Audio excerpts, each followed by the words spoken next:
Well, howdy folks, out here again with the Kel-Tec RDB-C.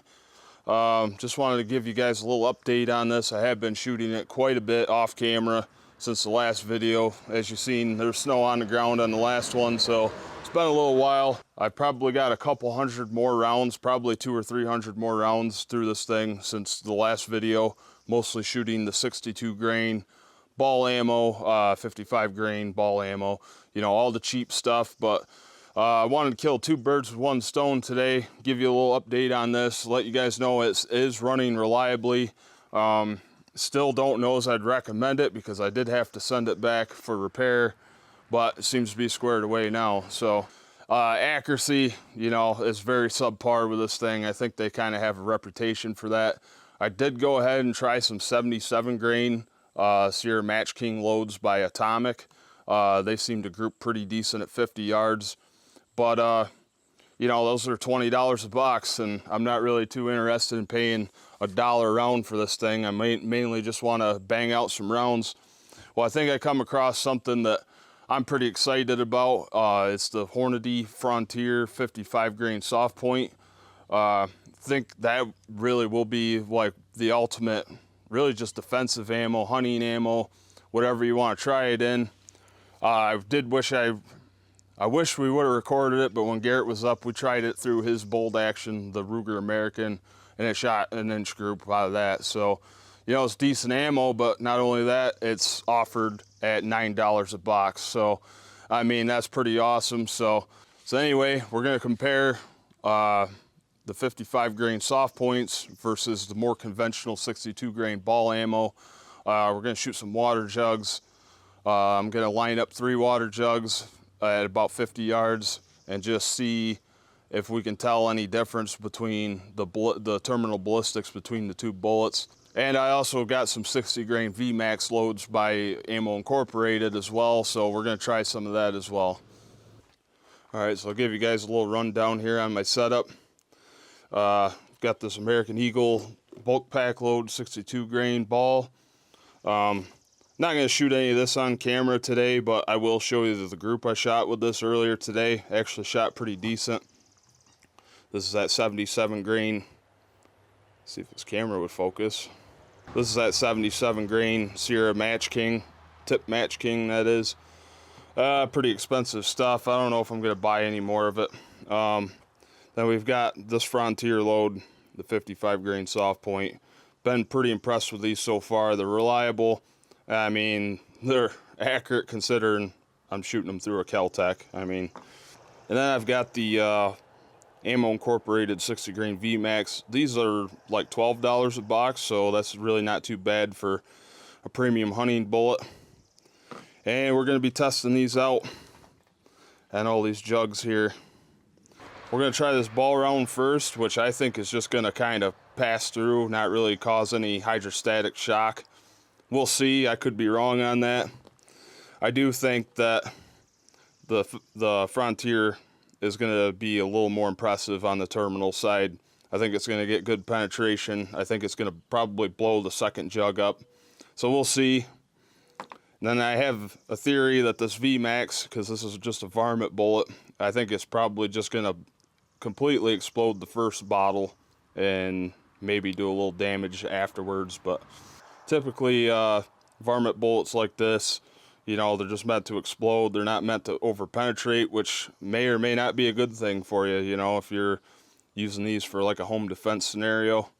So we'll see. Anyway, we're gonna go ahead and test these out, but I'm gonna shoot this at 50 yards with each round on a target just to make sure I'm not gonna miss or anything. So we'll get on doing that.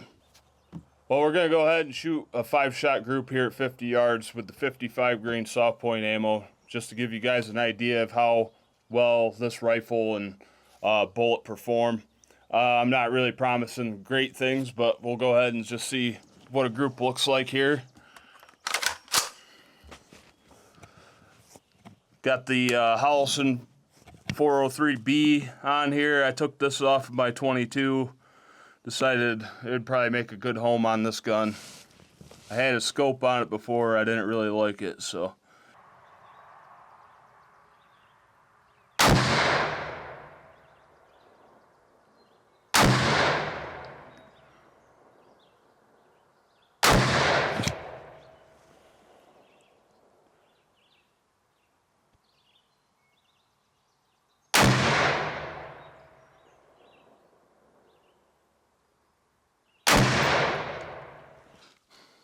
To be honest, guys, I can't really argue with that too much. So we got 1, 2, 3, 4, 5. So 5 shots. We got 1, 2, 3. A sticker just blew off. 4, 5. So really a group right in there. That's really not too bad. Not for that gun. Alright guys, this is where I'm setting the camera. We've got 3 gallons of water set up here. I'm going to shoot them at 25 yards. First up, 62 grain.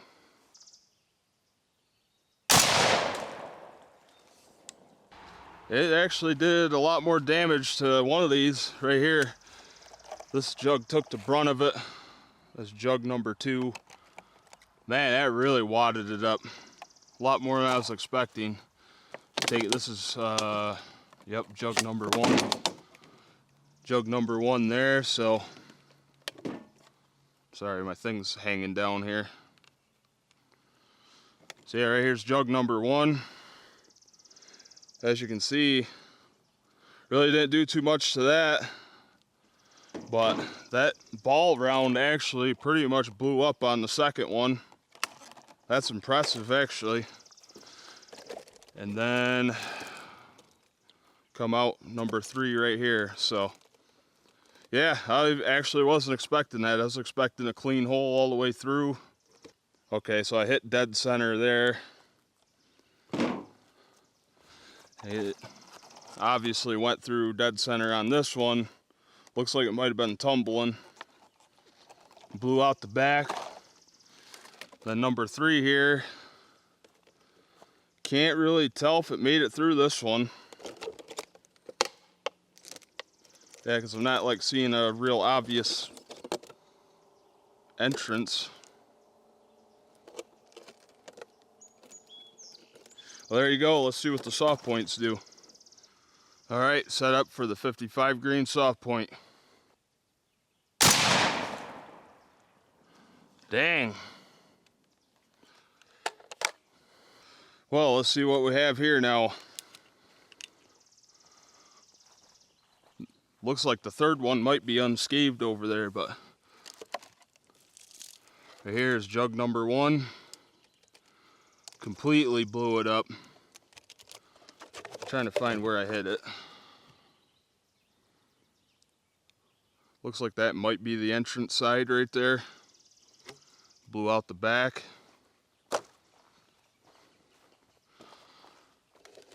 Pretty sure this is jug number 2 right here. Looks like it pretty much got hit by shrapnel. I think maybe that bullet ended up skipping out of there. Because as you can see, jug number 3, completely unscathed. Oh, it's got a little, got just a little bit of a nick right there on the corner, but that's it. So yeah, that bullet ended up diverting off. We've got 1 safe jug out of that, so let's see what that VMAX does. All right, 60 grain VMAX is up to the plate. Oh man. Well, that went just about as I expected. It looks like the first jug just took the full brunt. Let's see here, right here's jug number 2. Got some shrapnel, that's it though. That is it, I just hit some shrapnel. Jug number 3, completely unscathed. Jug number 1 is not in good shape.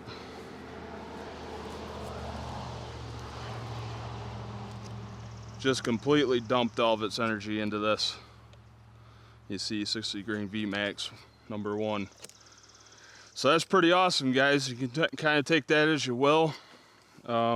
Obviously the VMAX definitely designed to just dump its energy, and by looks of the 55 grain soft point, that's what we're seeing on that as well. So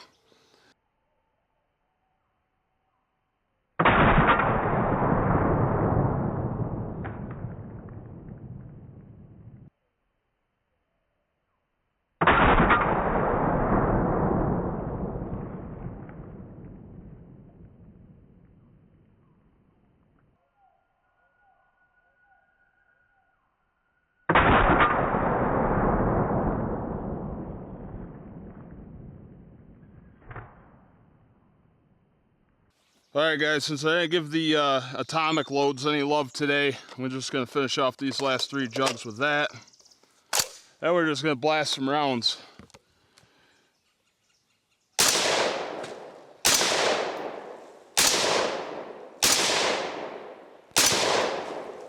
Well, I say they did the job.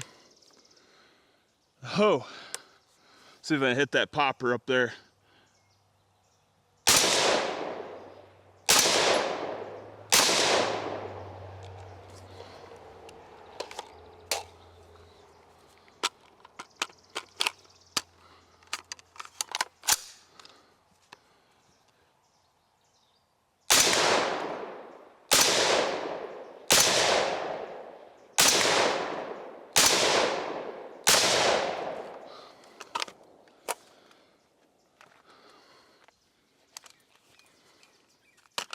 Here's some ammo incorporated.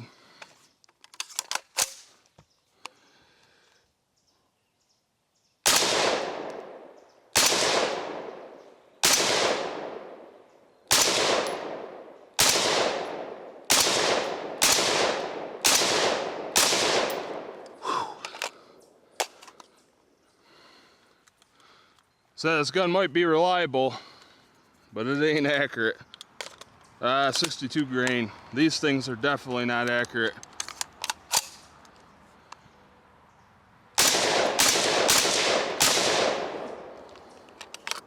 There we go, burn them all up. Alright guys, so had a lot of fun here shooting the Kel-Tec once again. Like I said, it's been 100% reliable. All the different ammo, all the different magazines I've tried. Seems to be chugging along pretty good. And the accuracy, yeah, it's nothing to write home about. Even with that 77 grain match bullet there, I'd rather just stick to the 55 grain soft point. I mean, for $9 for a box of 20 for that stuff, really not too bad. I really prefer that over something like a full metal jacket. You know, a lot less risk of over penetration and like a self-defense scenario. You know, the bolt's going to expand on any game animal you shoot it with, so much rather go with the soft point. The Howelson, once again, pretty happy with this thing. Decided to throw it on. I had the loopholed scope on this before, and it was just goofy. Wasn't worth having on, so I'm able to get just as good as accuracy out of this Howelson as I was able to get with that. So, yeah, anyway, had fun doing this video. It's getting awfully hot out, so I'm just going to wrap it up. Thanks for watching, liking, sharing, and subscribing. If you'd like to support us, of course, patreon.com/chuckin. We really appreciate you guys that are over there. So, yeah, anyway, thanks for tuning in, and have a good one.